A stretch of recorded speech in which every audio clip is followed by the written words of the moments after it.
So it feels like entertainment just gets more and more consolidated each and every day. And I think it's interesting because I'm not the most interested in the business side of it, the numbers, how much each share costs, all of that information. There are whole channels that cover that stuff and cover it very well. But what it does do is, news like this fills me with a sense of nameless dread, which is mainly that right now it looks like David Ellison, who just recently took over at Paramount after the merger with Skydance, now has his sights set on Warner Brothers, who's always seemingly in some form of trouble as the company seems to get sold off every couple of years.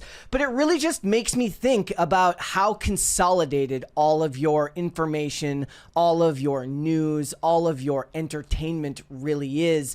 And I tried for a minute to write it down and think about how I see these brands as a whole. So you've got Warner Brothers, who is home to DC Entertainment, of course, DC Studios, which has just been taken over by James Gunn, who right now, at this very moment, kind of had this lackluster finish to Peacemaker, and finding out via Forbes that Superman actually didn't make any profit at the box office and lost out this year to movies like F1. Granted, F1 had a huge budget, which was, put out, that's like an Apple Studios, an Apple TV movie. So I'm thinking about these brands, right? You've got Warner Brothers, which is DC, Warner Brothers Pictures. Of course, they also own CNN.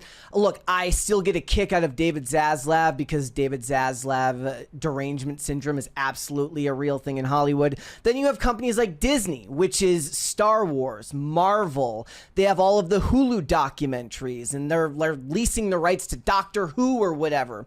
And you just get less and less choices. You've got Paramount, which has all of the old Skydance movies. That's where I go if I want to watch most of the Tom Cruise movies these days. If you're looking for a lot of Tom Cruise's old movies or hits, you're going to find him on there. But they've also got their MTV Pictures, which is, of course, Taylor Sheridan. Taylor Sheridan is, of course, one of the biggest producers in Hollywood right now. When you think about Yellowstone, Landman, Lawman Bass Reeves, Special Ops Lioness, all of the Taylor Sheridan shows have done very, very well for the network, and he is an absolute titan when it comes to releasing stuff on time. He just put a new season of Tulsa King just came out. Landman was into season 2 after they realized season 1 was a hit.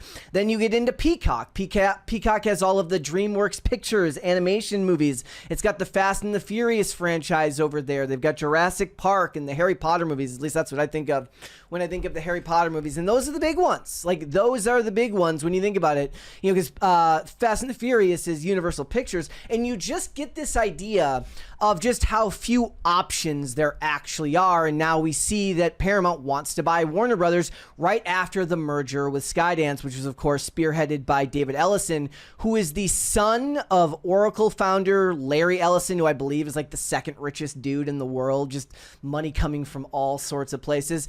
And look, Paramount merged with Skydance. It was an $8 billion deal that had to go through government approval and all that stuff. They purchased, it was the National Amusements brand, which was controlled by Sherry Redstone. That was the controlling interest on the shares, and they paid $2.4 billion for that. And then other shareholders, they were paid out a total of $4.5 billion in stock and cash, with the closure of that deal.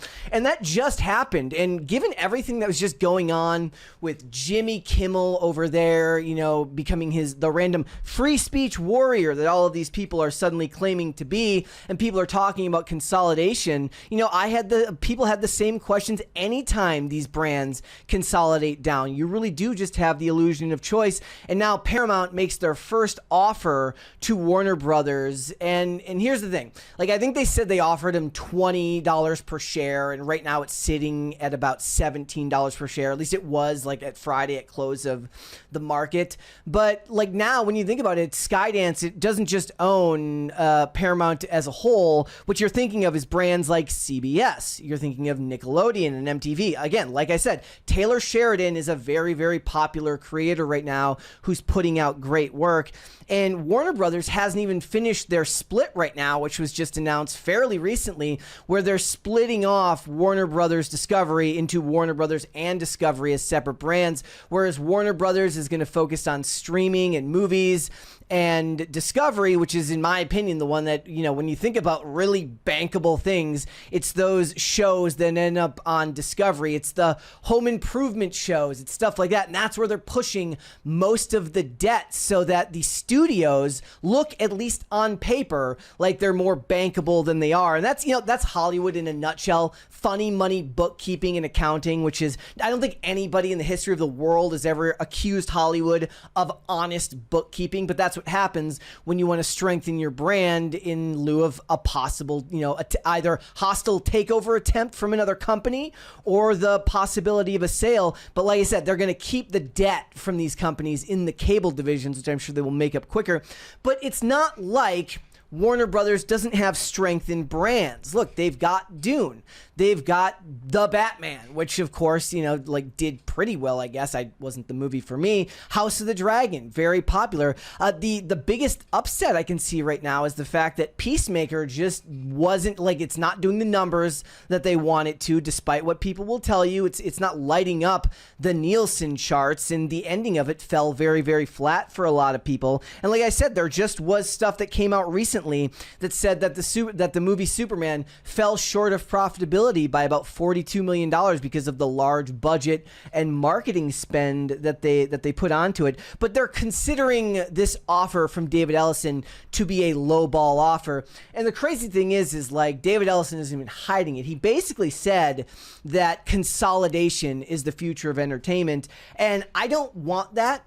For all the problems that I have with Disney and the fact that most of what Disney is putting out these days doesn't really interest me, I don't want more and more brands to just fall under that consolidation. What would the entertainment market look like right now if you weren't worrying about the fact that Disney owns both Star Wars and Marvel? Because again, those fan bases are fairly similar in a lot of ways, but now because it's all sort of watered down and painted with the same brush, you don't feel as if you're getting anything different from any of these brands. And I don't want a world where entertainment is more consolidated than what it already is, seemingly infinitely more consolidated than it was 20 or 30 years ago. And even then, there was those discussions about the idea of the illusion of choice. You go and you look at any of these websites who write articles that you read, and you end up finding out that most of them are owned by the same 2 or 3 companies. And I just think it is kind of creepy that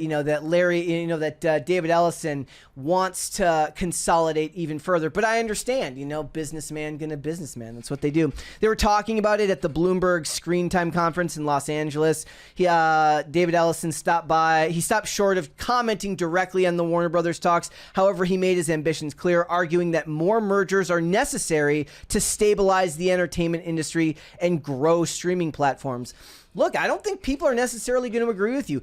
Roku just they just released their own paid streaming service. Now, it doesn't have a ton of stuff on there. I think they boasted about 10,000 hours of watchable content, which when you think about how much, 10,000 hours is and how many hours go into are in a TV show, it's actually not a whole lot. But that's the start, right? And people are going away from paying infinite amounts of money for these streaming services now that they're realizing that, at any given time, one of the shows that they love could get pulled because of licensing deals. They're certainly not buying them on platforms like Amazon as much, because certainly they find out that the rights were suddenly just taken away, and now this movie that they supposedly own isn't owned anymore. And the growing shares are in FAST. It's like free ad-supported streaming platforms. That's where the push has been for a lot of people. So it's the Tubies, the free Roku, channels like that. I would actually say that the Roku channel, not the paid one, which is called Howdy,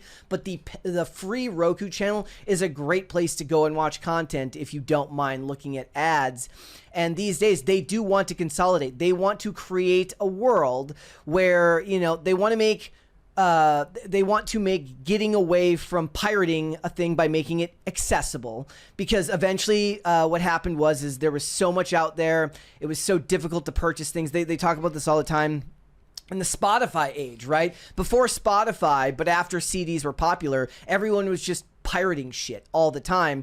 And what they want to do is they want to have as few streaming services as possible, make it as accessible as it can be to everyone to prevent people from choosing to pirate content, and they want to just keep you locked in on these platforms.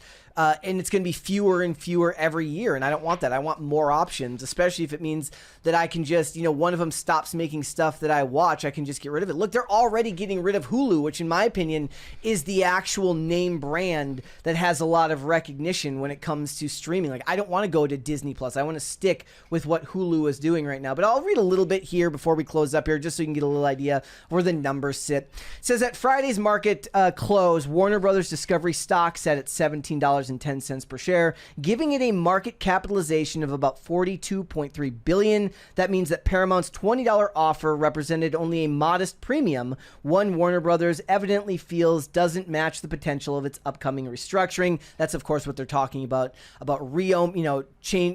breaking up Warner Brothers and Discovery into cable divisions and studio and streaming divisions. That's the restructuring they're talking about.